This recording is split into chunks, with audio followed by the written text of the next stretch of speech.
Mensonge dans le couple, 3 techniques pour l'éviter. Mensonge dans le couple, je vous partage 3 stratégies pour pouvoir éviter ce coup de canif au contrat de confiance de votre couple. Bonjour, je suis Myriam Bidot, je suis coach et thérapeute de couple depuis 2009 et j'accompagne des femmes, des hommes, des couples ici à mon cabinet près de Lyon et à distance à travers mes programmes de coaching et mes séances d'accompagnement. Je vous partage dans cette vidéo 3 techniques pour pouvoir éviter le mensonge dans le couple, pour pouvoir dépasser cette plaie des couples, cette brèche dans le contrat de confiance. Alors, la première chose déjà, c'est d'accepter que vous êtes une personne faillible, c'est d'accepter vos limites en tant qu'humain, c'est d'accepter le fait que vous puissiez vous tromper, que vous puissiez être quelqu'un qui n'est pas véritablement parfait. Ça, c'est la réalité. Vous êtes une personne humaine, vous êtes un homme, vous êtes une femme, vous avez des tas de limites. Il y a des choses que vous pouvez faire, et puis il y a des choses que vous faites moins bien. Il y a des choses sur lesquelles vous avez du mal, il y a des choses sur lesquelles vous peinez, il y a des choses sur lesquelles vous doutez, il y a des choses sur lesquelles vous n'êtes pas bien. Et c'est parfaitement ok. C'est parfaitement ok d'être humain, c'est parfaitement ok d'être humaine. Et c'est ça qui est important. C'est d'accepter que vous êtes juste une personne humaine avec vos qualités, vos défauts, mais surtout vos limites. À partir du moment aussi où vous acceptez ces limites-là, paradoxalement, c'est aussi d'accepter que vous puissiez avoir des petits arrangements avec la réalité. Paradoxalement, vous pourriez peut-être avoir des petits mensonges comme ça, par-ci, par-là. Parce que la réalité, c'est que la majorité d'entre nous, nous arrangeons avec la réalité. Et ça, c'est pas si grave que ça. On a besoin de ces petits mensonges pour enjoliver les choses, pour arrondir les angles. Et parfois, dans les couples, ça se comprend très bien. Et ça peut être traité avec pas mal de gentillesse, pas mal de tendresse et de bienveillance. Ok ?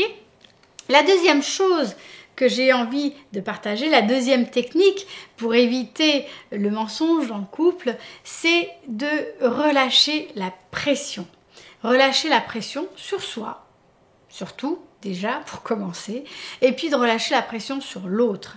La pression sur soi, qu'est-ce que ça veut dire? C'est toute la pression que vous vous mettez pour être conforme aux attentes que vous imaginez que votre partenaire a de vous, aux attentes que vous imaginez que votre famille a de vous, aux attentes que vous imaginez que les autres en général ont de vous ou que la planète entière a sur vous. Ça peut être comment vous allez être une mère, comment vous devez nourrir vos enfants, comment vous devez faire en sorte d'être un bon partenaire, toutes ces choses, toutes ces idées que vous vous mettez tout le temps et vous faites tout le temps pour être conforme au regard de l'autre. Relâchez cette pression-là, relâchez cette pression parce que cette pression vous mène véritablement dans un état de stress continu et accentue en fait une émotion qui est ancrée en vous, qui est très présente, qui est l'émotion de la peur.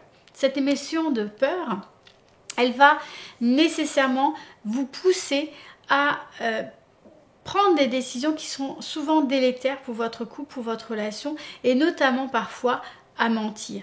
Donc regardez tout ça de près, regardez comment tout ça fonctionne pour vous, relâchez la pression sur vous, acceptez d'avoir des limites, relâchez aussi la pression sur votre partenaire, acceptez que votre partenaire en réalité fait toujours au maximum pour être bien dans le couple, pour être bien avec vous.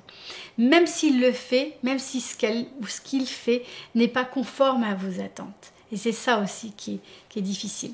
Donc, prenez un peu de recul, prenez une respiration et apprenez à être bien avec vous-même, même si les choses ne sont pas conformes à vos attentes. Apprenez à être bien, apprenez à regarder le positif dans votre vie. Et ça, la clé, c'est le travail sur l'estime de vous-même.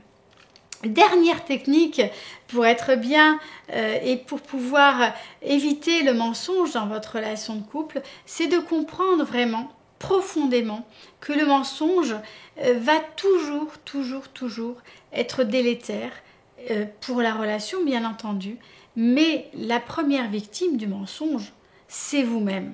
La première victime, la personne qui va en réalité en payer le plus lourd tribut, c'est vous-même. Pourquoi? Parce que le mensonge n'est jamais gratuit. Parce que le mensonge a un poids psychique qui est important pour vous. C'est quelque chose qui vous resserre, qui resserre quelque chose en vous, qui vous pèse, qui va venir concentrer beaucoup de choses, mais sur le plan négatif, et qui va vous alourdir véritablement dans le quotidien, qui va créer des écrans avec les autres, avec vos proches. Et donc, faites attention à ça. Prenez conscience des conséquences du mensonge. Faites attention à ce choix-là que vous faites au moment où vous le faites. Vous allez privilégier une idée peut-être d'un petit confort qui est un confort à court terme par rapport à un bien-être à long terme. Donc, regardez toujours que l'authenticité, le fait d'être vous-même et du coup d'affronter les choses sera toujours bien plus bénéfique pour vous et pour vos relations dans la durée, même si c'est coûteux pour vous tout de suite parce que ça vous demande un effort, ça vous demande de prendre sur vous, ça vous demande d'apprendre aussi plus qui vous êtes, ça vous demande aussi de confronter peut-être votre point de vue un peu plus avec l'autre. Et ça, les clés, c'est de développer votre amour pour vous. Ça s'appelle l'estime de soi, c'est de développer votre confiance en vous. Et c'est tout simplement d'apprendre à être bien avec vous-même et d'apprendre à être bien avec vos émotions. Voilà, j'espère que ces techniques vous auront éclairé sur la réalité du mensonge dans le couple. Je vous invite à partager votre expérience dans les commentaires en dessous de cette vidéo. Si vous voulez aller plus loin, j'ai un kit de survie sur la communication en couple qui est un outil gratuit que vous pouvez télécharger juste en dessous de cette vidéo. Si vous avez aimé la vidéo, likez-la, vous pouvez partager aussi la vidéo et je vous dis à très bientôt.